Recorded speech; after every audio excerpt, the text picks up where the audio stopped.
Bienvenue dans cette présentation de cette multiprise 3 ports et 3 ports USB également.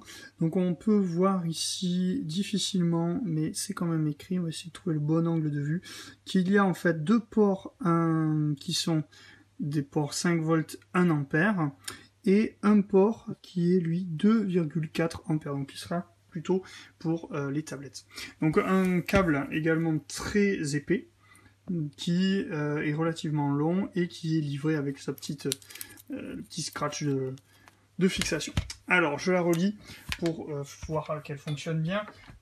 Donc évidemment pas, je dirais, un test très intéressant, mais en fait ce qui est intéressant c'est que, vous voyez ici il n'y a pas les fameux trous prises, donc du coup on n'est pas obligé d'être dépendant de cela, et on va pouvoir relier des prises comme celle-ci, ou bien comme celle-là, qui, vous voyez, n'ont pas de prise de terre, et donc on est embêté en France parce qu'on ne peut pas les mettre, à part à l'extérieur, si j'ai bien compris.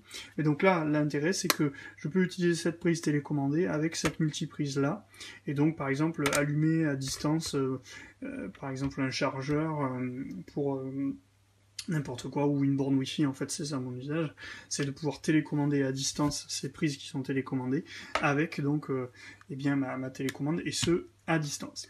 Alors donc on vérifie que ça fonctionne, j'ai relié mon iPad à ce chargeur et je peux dès à présent tester que ça fonctionne bien. Ok, mais l'intérêt c'est surtout bien de voir la charge USB, puisque du coup je n'aurai plus besoin de chargeur et je vais gagner de la place sur mon bureau et pouvoir faire recharger directement ici mon iPad. Donc ça c'est vraiment un élément intéressant. Le bloc est très costaud, c'est bien plastique bien costaud, et il n'y a pas de risque qu'il se pète. C'est vrai qu'après on pourra dire qu'il est un peu épais, mais étant donné je dirais ses specs, ses spécifications, eh bien c'est pas un truc qui est destiné à bouger.